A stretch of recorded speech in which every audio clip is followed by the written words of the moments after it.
जय हिंद एवरीवन। ये वीडियो उन सभी साथियों के लिए है जितने साथी इस साल अग्निवीर नेवी का पेपर देने वाले हैं। इस वीडियो से आप लोगों को काफ़ी ज़्यादा मदद मिलने वाला है, इसलिए आप लोगों को अपना थोड़ा सा कीमती टाइम निकालकर इस पूरे वीडियो को जरूर देखना है। अब आप लोगों के पास ज़्यादा टाइम नहीं बचा है, जो भी 6-7 दिन का टाइम बचा हुआ है, तो इसमें आपको किस तरह से तैयारी करना है वो सारी चीज़ें मैं आपको इस वीडियो के माध्यम से बताने वाला हूँ। और काफ़ी सारे दोस्त बोल रहे हैं कि अभी तक उनका एडमिट कार्ड भी नहीं डाउनलोड हुआ है, तो मेरे भाई आपको परेशान नहीं होना है। जैसे काफ़ी सारे दोस्तों का पेमेंट प्रोसेसिंग में दिखा रहा था, आप लोग का पेमेंट तो हो गया था, सक्सेसफुल तो हो गया था, लेकिन मेरे भाई ये लोग मतलब प्रोसेसिंग दिखा रहे थे। जैसे जो भी आपका पेमेंट हुआ था ना, तो वहाँ से और ऑफिशियल वेबसाइट से, जैसे एसएससी के ऑफिशियल वेबसाइट से अभी ज्वाइन इंडियन नेवी का ऑफिशियल वेबसाइट खुल रहा है, तो ये लोग वही आपका पेमेंट मैच कर रहे थे। जिसका पेमेंट मैच हो जा रहा है उसका एडमिट कार्ड डाउनलोड होने लग जा रहा है। आप लोग बार बार ट्राई करते रहना, अगर आपका पेमेंट सक्सेसफुल हो गया है तो परेशान नहीं होना है, आपका भी एडमिट कार्ड डाउनलोड हो जाएगा। और जिन लोगों के पास एनसीसी का सर्टिफिकेट है, तो उन लोगों का भी एडमिट कार्ड नहीं डाउनलोड हो रहा है, वो लोग भी काफ़ी ज़्यादा परेशान हैं। उन लोगों के बारे में भी मैं इस वीडियो में कुछ इंपॉर्टेंट पॉइंट बताने वाला हूँ। और ध्यान देना, जो भी मैं पॉइंट बताने जा रहा हूँ, अगर आप लोग इस पर ध्यान दोगे तो आप पेपर में बहुत अच्छा स्कोर करके आओगे, तो उस पर आपको ध्यान देना पड़ेगा, ठीक है ना मेरे भाई। आपका पेपर 13 मई से चालू है, तो आप लोग अपना एडमिट कार्ड देख लेना, ठीक है ना। और सबसे इंपॉर्टेंट पॉइंट ये है कि जो भी आपका एडमिट कार्ड है, आप नीचे पहले टाइम देख लेना, जैसे डेट देख लेना कि आपका पेपर कितने तारीख को होने वाला है, वो डेट आपके एडमिट कार्ड में नीचे दिख जाएगा। और कितने बजे से होने वाला है, किस शिफ्ट में होने वाला है, ये आपको देख लेना है। और कितना बजे एंट्री टाइम है और कितना बजे आपका गेट बंद होगा, ये दोनों आपको देख लेना है, ठीक है ना। अगर मेरे भाई 1 मिनट भी लेट करोगे ना, गेट बंद हो जाएगा, तो आपको पेपर नहीं देने दिया जाएगा, क्योंकि ये एसएससी है और एसएससी ऐसे ही करती है। अगर 1 मिनट भी लेट हो गया तो आप अंदर नहीं जा पाओगे, तो इस पर आप लोग ज़्यादा से ज़्यादा ध्यान देना, ठीक है ना। जब आप एडमिट कार्ड डाउनलोड कर लोगे तो दूसरा नंबर डॉक्यूमेंट पर ध्यान देना कि कौन कौन सा डॉक्यूमेंट लेकर आपको पेपर देने जाना है, क्योंकि आप सालों से मेहनत की हो, तैयारी की हो, आपको इंडियन नेवी का वर्दी चाहिए, आप पेपर देने जाओगे और कोई डॉक्यूमेंट भूल जाओगे तो फिर दिक्कत हो जाएगा आपके लिए, आपको पेपर ही नहीं देने दिया जाएगा। मेरे भाई अपना जो भी एडमिट कार्ड है, हाल टिकट या एडमिट कार्ड दोनों आपका एक ही है, तो वो आपको प्रिंट आउट निकलवा लेना है, ठीक है ना। रंगीन निकलवा लोगे तो और सही रहेगा, कलर प्रिंट आउट सही रहता है। आधार कार्ड ओरिजिनल भी ले लेना, क्योंकि हर सेंटर पर तो नहीं, किसी किसी सेंटर पर ये लोग ओरिजिनल मांगने लगते हैं, तो ओरिजिनल आधार कार्ड भी ले लेना। और फोटो अपना ले लेना, जैसे लेटेस्ट वाला फोटो, क्योंकि वो लोग फोटो उधर जब आपका एंट्री होगा ना, तो एक फोटो गेट पर वो लोग मांगते हैं, तो इस पॉइंट पर आप लोग ध्यान देना। बाकी मेरे भाई निवास प्रमाण पत्र भी आप लोग ले लेना, और हाई स्कूल का सर्टिफिकेट भी हो सके तो ले लेना, क्योंकि किसी किसी सेंटर पर मांगा जाता है, हर सेंटर पर तो नहीं, किसी किसी सेंटर पर मांगा जाता है। तो डॉक्यूमेंट पर दूसरा पॉइंट ध्यान देना है। अब देखो, जितने लोगों के पास एनसीसी का सर्टिफिकेट है, एडमिट कार्ड नहीं डाउनलोड हो रहा है, तो आप लोगों को परेशान नहीं होना है मेरे भाई। आप लोगों का पहला एग्जाम नहीं कराया जाएगा, जो ऑनलाइन एग्जाम होता है ना, तो वो नहीं कराया जाता है, पहले भी ऐसा हुआ था, ठीक है ना। तो पहला वाला एडमिट कार्ड आपका नहीं निकलेगा, क्योंकि पहला आपका पेपर नहीं कराया जाएगा। डायरेक्ट जब दूसरा स्टेज का मतलब एग्जाम कराया जाएगा ना, तो उस टाइम आपका एडमिट कार्ड निकलेगा।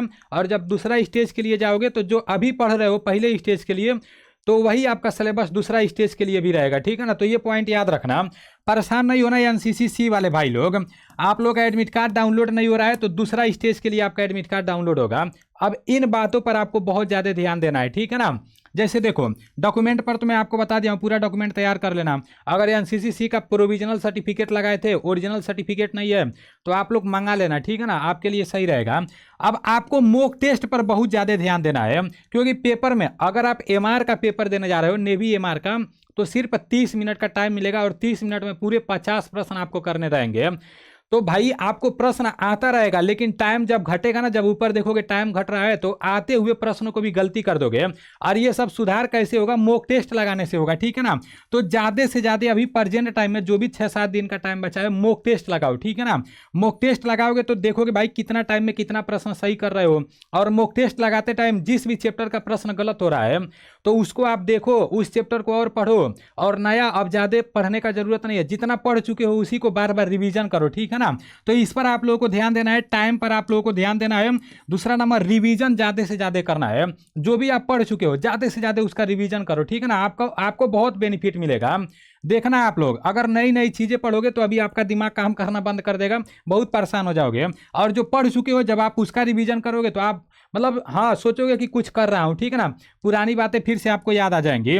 और मेरे भाई, अगर आप नोटबुक बनाए हो, तो उससे रिवीजन कर सकते हो। अगर आप नोटबुक नहीं बनाए हो तो आप मेरा ई बुक ले सकते हो। नेवी एमआर के लिए मैं एक ई बुक दिया हूँ, ठीक है ना। तो उस ई बुक का प्राइस सिर्फ 49 रुपया है। उस ई बुक को लेकर उसका प्रिंट आउट निकलवा के 6-7 दिन जो भी बताया पूरा अच्छे से रट्टा मार लेना, पूरा अच्छे से पढ़ लेना, ठीक है ना। वहाँ से काफ़ी सारे प्रश्न देखने को मिलेंगे। और मेरे भाई जब आप पेपर देने जाना, अभी मैं आपको आगे बता रहा हूँ कैसे मॉक टेस्ट लगाना है, कैसे जो ई बुक है उसको लेना है आपको। जब आप पेपर देने जाना ना, तो जो प्रश्न पहले आएगा पहले उसको करके और ट्रिक मतलब आगे बढ़ जाना। जो नहीं आएगा पहले उसको छोड़ देना, ठीक है ना, क्योंकि निगेटिव मार्किंग भी रहता है। जो आपको आएगा पहले उसको कर लेना, उसके बाद देखना कितना टाइम बच रहा है, फिर जो नहीं आएगा तो उस पर आप लोग दिमाग लगाना। ये नहीं कि जो प्रश्न नहीं आ रहा है उसी में लेकर फंसे रहना, ऐसा बिल्कुल भी नहीं करना है। देखो, आपको मॉक टेस्ट लेने के लिए आपको प्ले स्टोर से एनडीसी क्लास एप्लीकेशन डाउनलोड कर लेना है। एप्लीकेशन का लिंक मैं डिस्क्रिप्शन में भी दे दूंगा, फर्स्ट कमेंट में भी दे दूंगा। एप्लीकेशन डाउनलोड करके आईडी पासवर्ड बना लेना है, फिर पेड टेस्ट सीरीज वाले ऑप्शन पर क्लिक करना है। जब पेड टेस्ट सीरीज वाले ऑप्शन पर क्लिक करोगे तो उधर नेवी एमआर का मॉक टेस्ट मिल जाएगा। सिर्फ एमआर का है, ठीक है ना, एसएसआर और मेडिकल का नहीं है, ठीक है ना। तो मेरे भाई सिर्फ 49 रुपए में आपको पूरे 10 मॉक टेस्ट मिलेंगे। मैं ज़्यादा मॉक टेस्ट नहीं दिया हूं क्योंकि लास्ट में मैं मॉक टेस्ट डाला हूं ना, तो अब कोई मतलब नहीं है। ये 10 मॉक टेस्ट आप 6-7 दिन में लगा सकते हो। तो 49 रुपए में ये आपको 10 मॉक टेस्ट मिल जाएंगे। यहाँ से मॉक टेस्ट लेकर और अच्छे से पूरे मॉक टेस्ट को लगा लेना। अच्छे प्रश्न डाले गए हैं, प्रीवियस ईयर के प्रश्न डाले गए हैं, ठीक है ना। और मॉक टेस्ट जब लगाओगे तो जिस भी चैप्टर का प्रश्न गलत होगा तो ये ई बुक लेकर इस ई बुक में आप लोग देख लेना। आपका 100 रुपया में दोनों हो जाएगा मेरे भाई, 99 रुपया में दोनों हो जाएगा। ये भी आपका हो जाएगा, जैसे मॉक टेस्ट भी हो जाएगा और ई बुक भी हो जाएगा, ठीक है ना। तो ई बुक आप लोग यहाँ से ले सकते हो। ये जो आपका ई बुक वाला सेक्शन है इस पर क्लिक करोगे तो नेवी एमआर का ई बुक दिख जाएगा। इसका प्राइस भी सिर्फ 49 रुपया है। इसमें आपको जीके जीएस सिर्फ मिलेंगे, मैथ नहीं मिलेंगे, ठीक है ना। जो पहले मतलब जो भी आपका नेवी एमआर का ऑफिशियल सिलेबस है उसमें जितने भी चैप्टर का नाम दिया है प्रत्येक चैप्टर के सभी प्रश्न इसमें डाल दिए गए हैं। प्रीवियस ईयर के प्रश्न भी डाले गए हैं। और इस ई बुक को जब आप परचेज कर लोगे तो इसका पीडीएफ अपने मोबाइल में डाउनलोड कर सकते हो। उधर ऑप्शन दिया गया है, डाउनलोड करके प्रिंट आउट निकलवा के अच्छे से पढ़ाई करना, ठीक है ना। बाकी सारी चीज़ें मैं आपको बता दिया हूँ। आप सभी साथियों को हमारे तरफ से ऑल द बेस्ट। अगर ये वर्दी चाहिए तो भाई आपको इस टाइम मॉक टेस्ट लगाना है और ई बुक पढ़ना है। अगर नोटबुक बनाए हुए हो तब तो ई बुक लेने का जरूरत नहीं है, तब अपने नोटबुक से ही पढ़ना, ठीक है ना। बाकी चलो ठीक है, कोई भी इंपॉर्टेंट बात रहेगा तो कमेंट करना, मैं बताने का कोशिश करूंगा। जय हिंद।